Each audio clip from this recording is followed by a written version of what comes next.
This being our second Friday of Lent, and also first Friday of the month, in which we ask for intercession of the Sacred Heart to help us.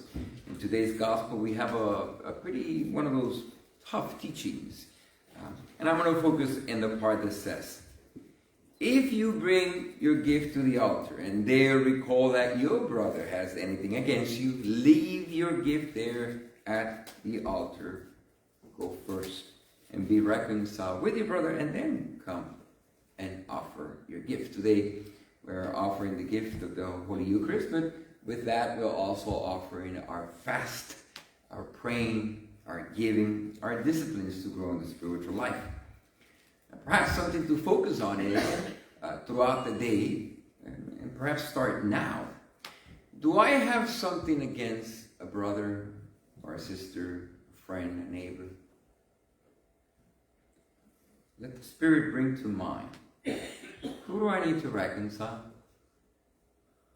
Now, don't act like you don't have any problems.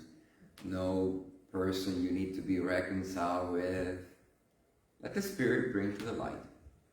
Perhaps it's a family member. Perhaps an old friend. Perhaps something that happened and you had a fallout with someone.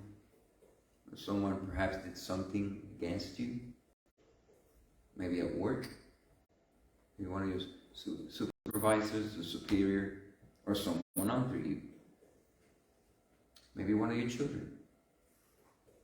Maybe one of your parents. Now raise your hand if you recognize that you need to reconcile with someone. Okay, we're done for today. We're going to leave the gift at the altar, go home. I'll come back at 12 o'clock and we'll continue the message. You should be leaving, but I guess you're not. Let me suggest something you could do as a very powerful preliminary step that, in my experience, has led in my life to reconciliation with someone that I had it difficult with. I've experienced this a couple of times.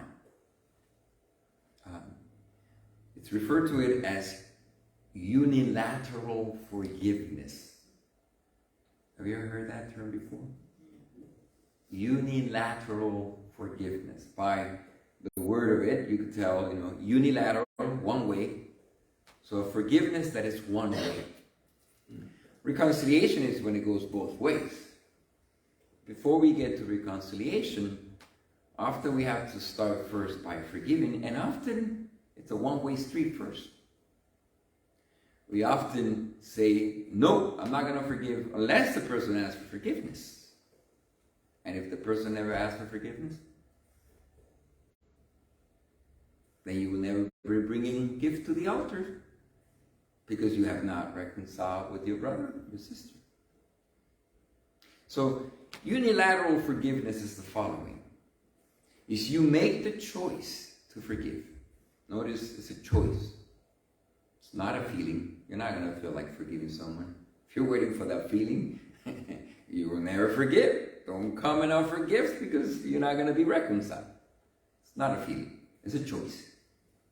You have to choose to forgive.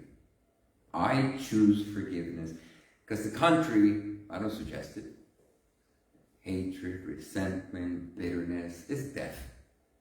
But if you want that poison in your life, that's your problem. I don't recommend it. So you make a choice. I choose, even if it's for the sake of self-preservation, for my own well-being. Selfish, but that's a start. I choose to forgive. Now you may also say, well, I don't have the power to forgive. Well, you don't. Only God has the power to forgive. And to whomever God wishes to give that power. And if you're baptized in Christ Jesus, He has given you that power to forgive. Forgive. Whose sins are forgiven, they are forgiven. As His gift. When He resurrected from the dead, He breathed upon us and said, now you have my power, my breath, my life to be able to forgive. Go. So it's not your power, but it is your choice. You choose to forgive in the power of Jesus Christ. And often this unilateral forgiveness is you have to choose it. You ask for the power in Christ Jesus. You claim that authority and you forgive. You say, I forgive you. It often helps, the times that I've done it, it helps me when I put a chair in front of me and I'm sitting in the chair opposite to it and I imagine the person is there. You imagine the person. If you have a picture, maybe that helps. You imagine the person in front of you and in spirit, the person will be there. And you choose forgiveness. You claim the authority and the power in Christ Jesus, and you say to the person in front of you, even if it's for the sake of self-preservation, I forgive you. That's unilateral. Now try it. Because when you do, and you repeat it again and again and again, there's a reason why it's 70 times 7. Every time you're reminded of that event, you have to choose. You have to claim the authority and you have to say, I forgive you. Get the chair once again. Eventually you imagine the chair in front of you and you choose in His power to forgive. You repeat, you repeat, you repeat. Every time you're reminded, repeat 70 times 7. And in due time, what will happen, and it keeps surprising me every time I do it, this unilateral forgiveness is something in the spirit happening, in the spiritual realm, that begins to prepare the way, softens the heart, and even prepares you for that one moment when you will have that person in front of you. And the context is just perfect. You will see it. It's like all the stars are aligned. The person is in the right disposition. There is the privacy. There is the closeness. And you will feel in the spirit the person is beginning to relate to you differently. Because it has an effect. And if you have that courage and you sense it and you allow yourself to be used as an instrument, go forth to the person and start with yourself.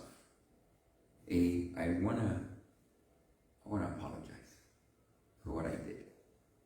You may say, well, I have nothing to apologize for. It takes two to tango. Dig deeper. You'll find some fault of your own. And no one is perfect. Even if it's just instigating it. Even if it's just putting fire so that the person will explode and do whatever the person did. We all put a part in it. And if you can't find it, ask the Spirit to bring it to the truth. Bring it to the light. You'll see that even if it's small, and try to find that even if it's a small little thing, so that when you're asking for forgiveness for that one little tiny thing, you'll just open the door for the person to reciprocate and say, well, I also have to ask for your forgiveness. And then the floodgate begins to happen. But it often begins with just unilateral forgiveness.